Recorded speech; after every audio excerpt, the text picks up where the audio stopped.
안녕하세요. 네, 반갑습니다. 오늘 첫 번째 소식은 이 얘기로 시작해 보겠습니다. 어제 북한이 원산 일대에서 동해상으로 단거리 탄도미사일을 발사했습니다. 그래서 지금 일본이 좀 벌벌 떨 수 있는 상황이 아닌가라고 보여지는데 요 미사일 실험에 대해서 소개를 좀 해주시죠. 네, 어제 오후 5시경에 이제 발사한 걸로 보이고요. 합참에서 발표를 했는데 보통은 이제 북한이 미사일 발사하고 그 다음 날 보도를 해요. 뭐 어떤 걸 했다 뭐 이런 식으로 보도를 하는데 이번엔 보도를 안 했습니다. 그래서 북한 측에서는 이제 자기들이 왜 이 미사일을 발사했는지에 대해서 설명을 안 한 거예요. 그래서 우리는 그냥 추측할 수밖에 없는데 최근에 북한이 일본의 군국주의화에 대해서 상당히 강경한 발언들이 많이 나왔었거든요. 그래서 네. 아무래도 원산, 그러니까 동해안에서 동해 쪽으로 미사일을 쐈다. 그럼 그게 일본을 향해서 날아간 거 아니에요. 그래서 일본을 향한 경고로 볼 수 있지 않냐? 뭐 이렇게 좀 볼 수 있겠고, 특히 이제 지난 5일에 김여정 북한의 조선노동당 중앙위원회 총무부장이죠. 담화를 내서 일본 스스로가 저들이 부린 과욕으로 인해 자국의 안전이 보다 커다란 위협 앞에 노출되었음을 체감하게 만들어야 한다. 이렇게 이제 얘기를 했어요. 그래서 아마 그 일환이 아니겠느냐 추측이 되고요. 또 제가 이제 주목해서 본 표현이 뭐냐면 그 담화에서 이 조선민주주의인민공화국 무력과 군사지도부는 오늘날 일본의 변신에 따르는 분명한 군사적 선택안을 추가 설정하게 될 것. 이라고 얘기를 했거든요. 근데 군사적 선택안을 추가 설정한다는 말이 단순히 그냥 미사일 발사하는 식의 군사 조치를 하겠다라는 걸로만 해석하기는 좀 너무 폭을 좁게 본 거 아닌가? 군사적 선택안을 추가 설정한다. 그러니까 설정한다라는 건 어떤 규정이나 기구, 제도 이런 문제로 좀 볼 수 있을 것 같거든요. 그래서 저는 무슨 생각까지 했냐면 북한이 일본을 향해서 일본을 상대하는 어떤 뭐 핵공격 지도부 뭐 이런 부대 이런 거를 만드는 것도 좀 가능하지 않을까 뭐 이런 생각도 좀 들더라고요. 네. 그래서 전후 그거를 이해를 하셔야 되는데 일본의 군사적 조치들이 취해진 이후에 보통은 북한이 다 대응책을 마련을 하는 거예요. 그동안은 보통 기간 동안 지켜봅니다. 경고를 하고. 근데 지금 일본의 군국주의 부활 움직임이 너무나 심각해지지 않았습니까? 이 과정이 있었기 때문에 북한의 군사적 선택안들이 새롭게 나올 가능성에 대한 얘기를 하는 겁니다. 그래서 이 전후 과정을 좀 알아두시면 좋을 것 같고요. 자, 넘어가서 5일에 외교통일 안보 분야 청와대 업무 보고가 있었는데요. 이 업무 보고 관련해서 저희가 뭐 정동영 장관 발언이라든지 이재명 대통령 발언인지 몇 가지 대목을 소개를 해드렸었습니다. 그래서 좀 총체적으로 전반은 다 보지 못해가지고 그 부분 다 한번 다뤄보겠습니다. 일단 먼저 이재명 대통령 모두 발언에서 인상적인 부분을 꼽는다면 좀 어떤 게 있을까요? 일단 이 부분이 좀 주목이 됐어요. 통상적으로 보면 외교 안보 정책들은 정쟁의 대상으로 삼지 않는 게 대부분의 선진국들의 상황이죠. 그런데 우리는 안타깝게도 가장 중요한 외교 안보 문제들이 정쟁의 대상이 됩니다. 얘기를 했어요. 이건 이제 누구 얘기하는 겁니까? 야당들 보고 외교 안보 분야만큼은 좀 협력해라. 이게 왜 이걸 정쟁 대상으로 삼냐? 뭐 이렇게 이제 지적을 한 거예요. 근데 이 말이 맞는 게 실제로 다른 나라들은 외교 안보 문제는 이게 무슨 꼬투리 잡고 이럴 문제가 아니잖아요. 국익과 직결되는 단순히 국익의 문제가 아니라 이건 국가의 존립과 직결되는 문제이기 때문에 이걸 가지고 뭐 예를 들어서 군 문제와 관련해서 이걸 합의를 하고 그 단결을 해야지 서로 딴 목소리 하면서 이거 하려고 그러면 정부가 하는 건 무조건 반대, 일단 반대 이런 식으로 나와버리면 사실 아무것도 할 수 없는 거잖아요. 그래서 이런 부분 좀 답답해서 이런 이제 발언을 한 것 같은데 근데 이제 저는 여기서 좀 더 나아가서 이제 이런 얘기가 나와요. 자신이 가진 이념과 가치를 실현하는 방법은 요란하게 주장하고 상대에게 삿대질하면서 압박을 할 때 내 이념과 가치, 지향이 실현될 수 있을까? 잠깐은 될지 모르죠. 필연적으로 반발을 부릅니다. 이렇게 이제 얘기를 했는데 이 얘기를 굳이 이 자리에서 왜 했을까? 지금 그러면 그 통일부, 외교부, 국방부, 그다음에 보훈부 4명 장관이 있었는데 그중에서 최근에 자신의 이념과 가치를 실현하기 위해서 요란하게 주장한 사람이 있었나? 라고 놓고 보면은 결국은 이제 꼽을 수 있는 게 국방부하고 통일부 정도 꼽을 수 있거든요. 근데 국방부는 사실 여기에 해당되는 건 아닌 것 같아요. 그럼 결국은 통일부를 지명한 거죠. 근데 통일부가 뭐지라고 보면은 최근에 이제 정동영 통일부 장관이 북한을 정식 국호로 불러줘야 된다. 그래서 조선민주주의인민공화국으로 부르자 뭐 이런 이제 표현 몇 번 했었잖아요. 네. 그러다 보니까 이게 이제 색깔론 공격의 대상이 된 거예요.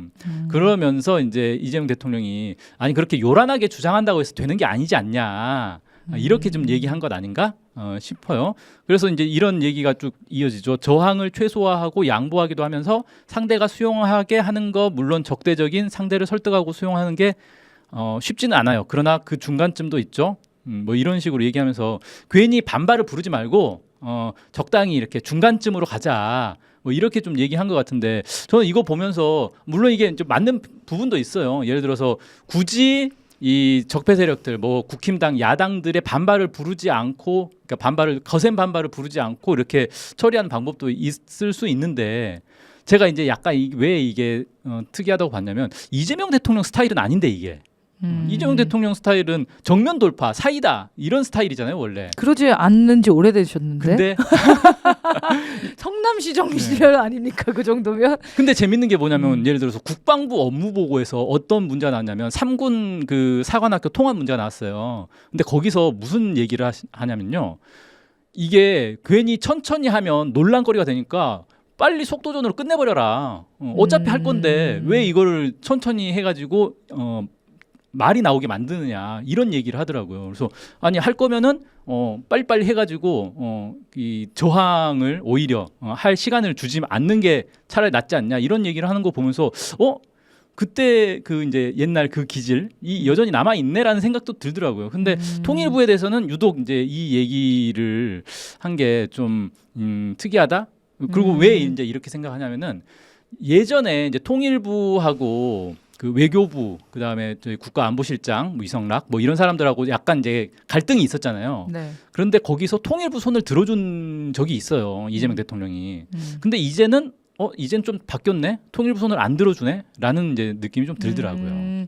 뭔가 외교나 통일 분야에 대한 입장이 좀 달라졌다라고 보시는 건가요? 네, 그런 게 아닌가 방식이 싶어요. 네, 방법이.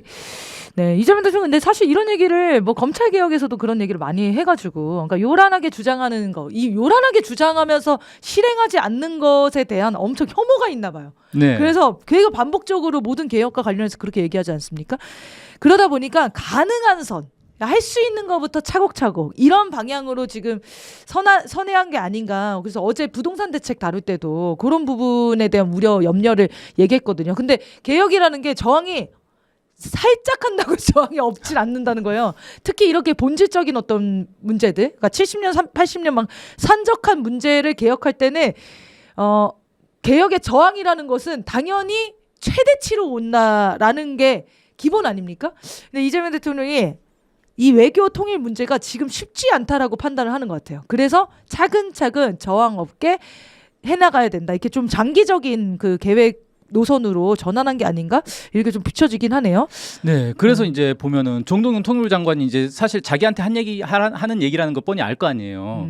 그런데 이제 업무 보고에서는 여전히 이제 자신의 어떤 그 방향을 굽히진 않았어요. 그래서 그 한반도 평화 공존 시대를 만들어 가겠다 이게 이제 큰 틀의 그 이제 집권 2년 차 통일부의 방향이거든요. 근데 여기서 이제 첫 번째 과제로 상호 존중과 호혜 협력 이걸 이제 내걸었어요. 그래서 서로 이름을 불러주는 것을 첫걸음으로 주적 등 서로에 대한 대결과 혐오의 언어는 멈춰야 한다.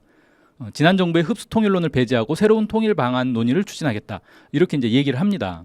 그래서 여전히 자기는 이제 조선민주주의인민공화국이라는 표현 쓰겠다라는 건데 여기에 대해서 이제 이재명 대통령이 남북한 공식 명칭 불러주기 이게 논쟁의 여지가 있는 일이고 당연히 선의로 하는 일이고 관계 개선을 위한 일이라고 확신하고 하시는 걸 텐데 이게 이제 얼마 전에도 논쟁이 된 것 같다. 그래서 심하게 반격 당하지 않았냐. 그래서 괜히 이게 꼬투리 잡혀가지고 정쟁으로 들어가면 오히려 이제 안 하면 못한 꼴이 되지 않냐. 이렇게 이제 계속 얘기를 하더라고요. 네. 아 그런 개념 좀 이해가 되네요. 그러니까 이게 실제로 일을 하는 방향이 아니라 정쟁화되면서 오히려 아무 일도 못하게 되는 것에 대한 이제 우려에 대한 지적인 거잖아요. 그렇죠. 예.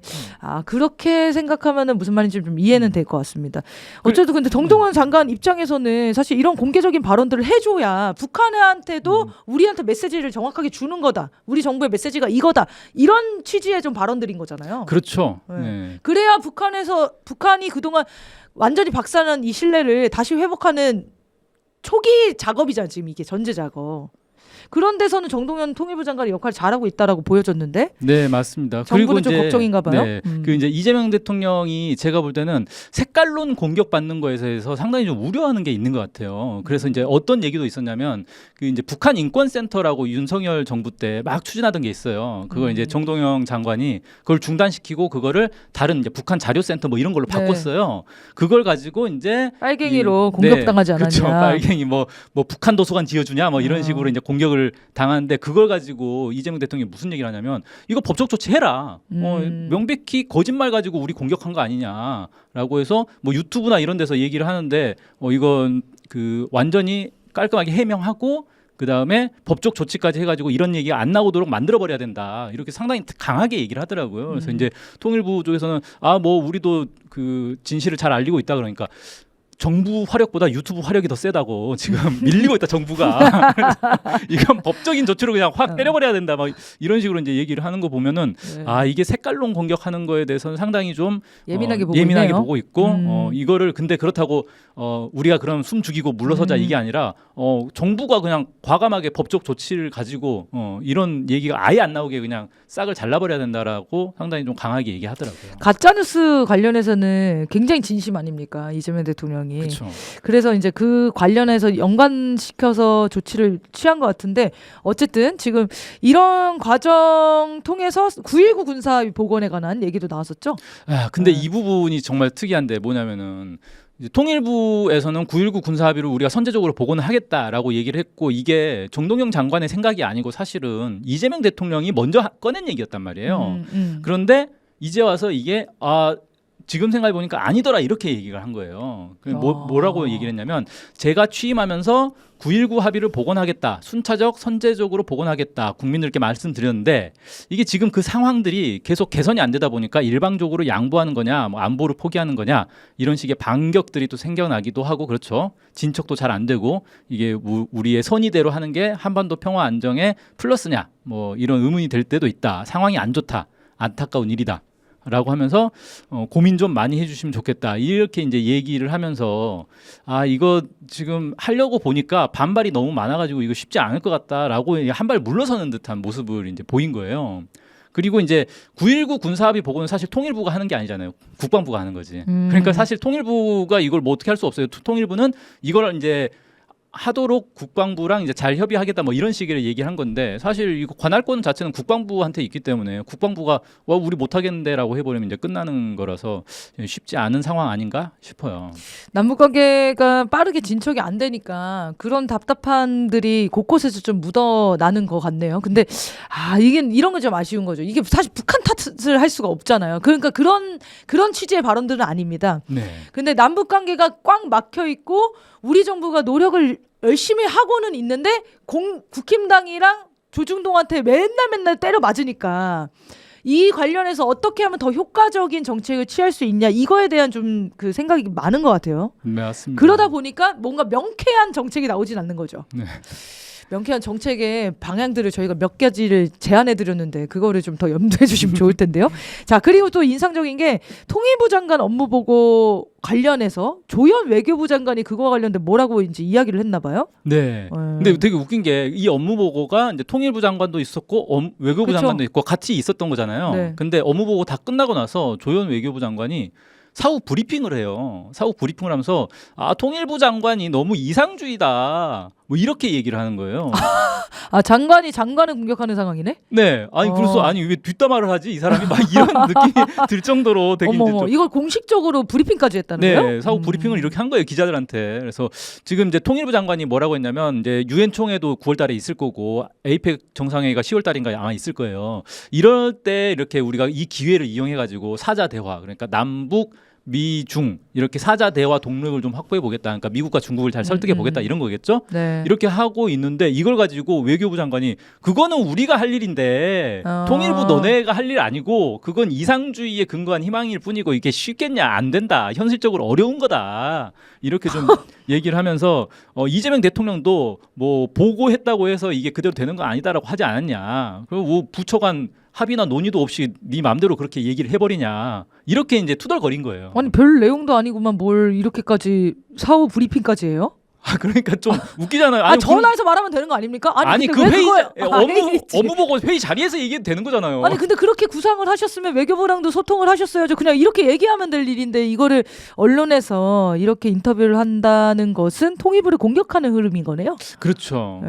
외교부가 통일부를 공격할 자격이 있는지 국민들은 의문이 드는데 외교부는 무슨 업무 보고를 했습니까? 네, 외교부 장관 업무 보고에서는 사실 제가 보니까 뭐 다 그냥 그런 얘기 뻔한 얘기들이라서 별로 주목되는 거 없고 하나 딱 있는 게 한반도 평화 공존 기반을 마련하기 위해 유엔 총회 등 다양한 계기를 활용하여 대북 관여를 모색하겠습니다. 그러니까 본인도 이 얘기는 한 거예요. 유엔 총회에서 대북 관여를 모색하겠다.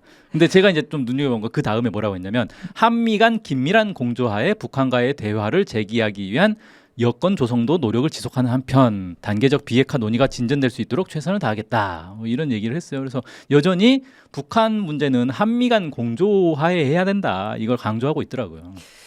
그러니까 이렇게 보니까 통일부가 없어져야 될 것 같아요. 그러니까 외교부가 사실 북한이 통일의 대상이 아니고 지금 이 상황이 바뀌었기 때문에 국가 대 국가의 관계가 되겠죠. 그래서 외교부 안에 북한 사안까지 넣어서 논의를 하는 게 이제는 진짜 현실적인 것 같아요. 이게 보면 통일부는 당연히 남북관계 회복과 화해가 기본 업무 아닙니까? 그리고 이거는 우리 한국에는 너무 중요한 사안이에요. 통일부 저는 일 정부가 돼야 일 부처가 돼야 된다고 생각하는 사람이에요. 근데 외교부 장관이 자기 할 일을 좀 똑바로 하면 좋겠는데 통일부 장관한테 이상주의다. 그런 거 말도 안 되는 일이고 북한이랑 대화도 안 되는데 뭔 소리냐 무슨 사자회담 같은 소리라고 있냐. 이런 이야기를 할 권한이 있다는 게 너무 이상해. 이게 너무 이상해요. 지금 우리 한국의 정치 이 부처 상태도 현 시대에 맞게끔 좀 조정이 필요한 것 같아요. 그리고 아무래도 지금 이제 남북 관계가 원래는 이제 통일을 지향하는 특수한 관계에서 국가 대 국가의 관계로 이제 넘어가고 있는 그런 과도기이다 보니까 이런 문제가 더 부각되는 게 아닌가 싶기도 합니다. 그래서 통일부 장관과 외교부 장관의 대립을 주고 자주파와 동맹파의 대립 뭐 이렇게 분석을 하잖아요. 저는 뭐 이게 만약에 존재한다면 자주파가 외교부 장관을 해야 되는 거잖아요, 사실은. 원래는 그게 맞는 거죠. 모든 정책, 모든 외교 정책이 자주적이어야 되는 게 맞는 거지. 동맹 위주로 돌아가는 외교 정책이 어디 있습니까? 어쨌든 그런데 지금 이 자주파와 동맹파의 대립으로 분석하는 이 분석에 대해서는 어떻게 생각하십니까? 네, 그러니까 이게 지금 이제 외교부 장관하고 통일부 장관이 이렇게 대립을 하다 보니까 언론에서는 이제 자주파 동맹파 또 시작한다 뭐 이런 식으로 이제 해석을 하는데. 그러니까 쉽게 말해서 정동영 장관은 자주파고 조현 장관은 동맹파 아니냐 이렇게 분류를 하는 거잖아요. 근데 웃긴 건 뭐냐면은 정동영 장관이 지금 한미 의원연맹 회장이에요. 그러니까 한미 동맹을 이 국회에서도 한미 동맹을 위해서 뭔가 해보자라고 해서 의원들이 의원연맹을 만든 거거든요. 거기 회장을 정동영 장관이 지금은 장관이 되면서 안 하는지 모르겠는데 원래 이제 국회의원 시절에 이걸 회장을 맡았었단 말이에요. 그러니까 원래는 정동영 장관이 동맹파라고 보는 게 맞죠. 한미 동맹이 중요하다라고 생각한 사람인 거잖아요. 네. 그런데 그러면 저는 그래서 자주파 동맹파라는 이름도 잘못됐다. 지금 자주파로 꼽히는 사람들이 한미 동맹도 중요한데 그래도 우리 목소리도 또 있는 거 아니냐 정도의 수준인 거고 동맹파로 분류되는 사람들은 사실 동맹파도 아닌 거예요. 그냥 미국인인 거예요. 미국인. 그러니까요. 검은 머리 미국인인 거예요. 그래서 진짜 이 외교부가 문제가 우리나라가 외교하는 나라가 몇 개국이겠습니까? 뭐 한 몇백 개국 할 거 아니에요. 네. 그러면 그걸 다자 외교가 기본이어야 되는 거 아니에요? 근데 우리나라 외교부의 특성은 무조건 미국 중심 외교라니까요. 이게 좀 이상한 그 구조라는 거예요. 우리나라가 극복해야 될 구조기도 하고요. 그리고 저는 이제 한 가지만 더 보완을 하자면은 통일부는 어쨌든 독자성이 있어야 된다. 그러니까 외교부나 국방부나 이런 데는 자기 분야 업무가 있고 거기에서 어쩔 수 없이 이렇게 해야 되는 것들이 있는 거잖아요. 근데 통일부는 말 그대로 우리나라에만 있는 매우 특수한 부서란 말이에요. 네. 그리고 여기서만 할 수 있는 얘기가 있어요. 예를 들어서 북한 주적 없애자라는 거 국방부에서 그걸 얘기하기가 되게 어렵단 말이에요. 근데 통일부는 그 얘기 할 수 있는 거예요. 왜? 우리는 통일이 우리의 일본 업무기 때문에 통일을 위해서라면 주적 개념 없애자라고 주장할 수도 있고 조선민주주의인민공화국이라는 표현도 우리는 쓸 수 있어. 나머지는 쓰지만 뭐 외교부 너네 보고 쓰라는 거 아니야. 근데 외교부 가서도 할 수 있잖아요. 그 얘기는. 아니 물론 내가 할수 지금 교류를 해야 되는 나라인데 네. 저기가 적국입니다. 누가 규정을 해놔? 어느 나라가. 그러니까 저는 그 통일이라는 것의 이 특수성을 보장하려면 부서까지 이제 존재를 하려면은 남북 관계가 진척된 이후에 정말 실제로 통일이 이루어지는 그 과정, 계획이 나왔을 때는 당연히 특별 부서가 필요한데 지금 상황에서 사실 외교부가 통일부가 먹어야 되지 않을까라는 생각이 보여요. 네. 소위 말하는 자주파가 외교부를 먹어야 된다 지금 상황이. 네, 그렇게 야금야금 먹어 들어가야 되지 않을까 싶습니다. 자, 넘어가서요. 미국에서 최근 동아시아 전술핵 재배치 얘기가 나오고 있나 봐요. 이렇게 되면 한반도의 핵전쟁 가능성이 커지는 게 아닐까 우려들이 있습니다. 네, 이것도 이제 5일에 있었던 얘기인데 미국의 한 언론에서 그 엘브리지 콜비 미국 국방부 정책 차관이죠. 이 사람이 이제 핵 전략 초안을 지금 만들고 있는데 그 내용을 이렇게 미리 입수를 해서 보니까 기존의 미국은 이제 3대 핵 그 전력이 있어요. 그러니까 전략 핵 폭격기, 그다음에 대륙간 탄도미사일, 그다음에 핵 잠수함에서 나오는 SLBM 그 잠수함 발사 탄도미사일 이렇게 세 가지를 미국에서 이제 3대 핵 전력이라고 하는데 이런 장거리 전략 핵에 의존하지 말고 단거리 전술핵의 역할을 높여야 된다라고 핵 전략 초안에 지금 담았다는 거예요. 단거리 전술핵이라는 건 쉽게 말해서 단거리 미사일에다가 그 조그만 핵폭탄을 넣어가지고 좀 쉽게 쓸 수 있게. 그러니까 전략 핵이라는 건 막 어마어마하게 큰 막 메가톤급의 핵폭탄이다 보니까 이게 막 한 번 쓰면 나라 자체가 날아가 버린단 말이에요. 네. 그러니까 쉽게 못 쓰는 거예요, 오히려. 그러니까 전술핵은 작아가지고 뭐 군부대 하나만 날릴 정도의 폭발력 이 정도면은 그렇게 쓰는데 큰 부담 없지 않느냐. 그러니까 오히려 핵을 쓸 수 있게 더 이렇게 쉽게 해주는 그런 거죠. 이걸 이제 이런 내용을 담고 있었다라고 하는데 이게 이제 어떤 문제가 있냐면 원래 미국의 옛날 핵 전략이 이런 거였어요. 그러니까 냉전 시대 특히 이제 유럽 쪽에 유럽에서 소련과 서유럽 국가들이 이제 맞붙은 거잖아요. 거기 사이 중동유럽 국가가 있는 거고. 그래서 소련이 언제 이 유럽에 핵 공격을 할지 모른다 이런 이제 공포심을 불러 넣어주면서 우리가 미국이 전술핵을 유럽에다가 잔뜩 배치해 놓을 테니까 걱정하지 말아라 이렇게 이제 한 거예요. 그래서 미국의 이제 핵 전략이 뭐였냐면은 소련이 재래식 무기로 공격하면 우리도 재래식 무기로 반격하고 저쪽에서 전술핵 무기로 공격하면 우리도 전술핵 무기로 반격하고 전략핵으로 공격하면 우리도 전략핵으로 공격하고 이렇게 단계적으로 이 수위를 높여 나가겠다라는 거였어요. 근데 이게 유럽 나라들 입장에서 볼 때는 뭐냐면은 미국 본토는 멀쩡하고 우리만 핵으로 뚫어맞네? 이렇게 돼버리는 거예요. 그래서 이게 이제 말이 안 된다라고 해서 이제 영국, 프랑스 이런 나라들이 그러면 우리도 독자적으로 핵 가져야겠어 안 되겠어. 미국은 못 믿겠어. 뭐 이제 이렇게 된 거고 이게 80년대, 90년대로 넘어오면서 미국이 전술핵 이게 솔직히 별 쓸모 없지 않냐. 왜냐하면 재래식 무기의 파괴력이 점점 커지는 거예요. 그래서 뭐 벙커버스터 이런 것들 나오면서 네. 야 이거 재래식 무기로도 상당히 큰 폭발력이 나오니까 전술핵 무기 굳이 이거 유지비도 많이 들고 개수가 엄청 늘어나게 되는 거니까 이게 관리하기도 어렵고 그런다. 그래서 전략핵 위주로 핵 전략을 바꿉니다. 그러면서 전술핵 무기를 다 폐기를 해버려요. 그래서 90년대, 91년도인가에 한국에도 수백 개의 전술핵 무기가 있었는데 그거 다 철수해버리잖아요. 철수했다라고 미국이 말은 하는데 사실 우리는 미군 기지를 들여다본 적이 없으니까 했는지는 모르는데 아마 했을 거라고 봐요. 왜냐하면 그때 당시에 미국의 핵 전략 자체가 전술핵을 다 철수하고 폐기하는 거였기 때문에 아마 하지 않았겠냐라고 이제 추정을 할 수 있는데 그렇게 해서 전략핵 중심으로 이제 싹 바뀌었는데 이게 21세기 들어오면서 미국 내에서 다시 얘기가 나오기 시작하는 거예요. 야 전략핵은 실제로 갖고만 있지 이거 실전에서 못 쓰는 거 아니냐. 그러면 핵무기 이렇게 많이 가지고 있는데 우리가 이거 써먹지도 못하는 걸 뭐하러 유지하냐 돈 아깝게. 차라리 실전에서도 쓸 수 있는 작은 핵, 전술핵을 만드는 게 낫지 않냐라고 해서 다시 냉전 시대로 지금 돌아가고 있는 거예요. 그렇게 되면은 지금 이제 유럽에는 어차피 유럽의 핵 보유국들도 있고 이미 그 전략 핵들이 있기 때문에 굳이 유럽에다가 전술핵을 재배치할 일은 없고 그럼 어디다 해? 결국 중국, 러시아가 있는 이 아시아, 한국, 일본에다가 전술핵을 재배치하려는 것 아니냐 이렇게 해석이 되는 거고 전술핵은 아무래도 폭발력이 작으니까 좀 더 심리적으로 쉽게 쓸 수 있다는 거죠. 그러면 결국 동아시아에서 핵 전쟁을 할 가능성을 높이는 것 아닌가 이렇게 이제 우려가 나올 수밖에 없는 거죠. 근데 그렇게 배치되면 북한 비핵화는 진짜 외치지 못하는 거 아니에요? 끝나는 거죠. 그건 진짜 끝나는 거지. 네.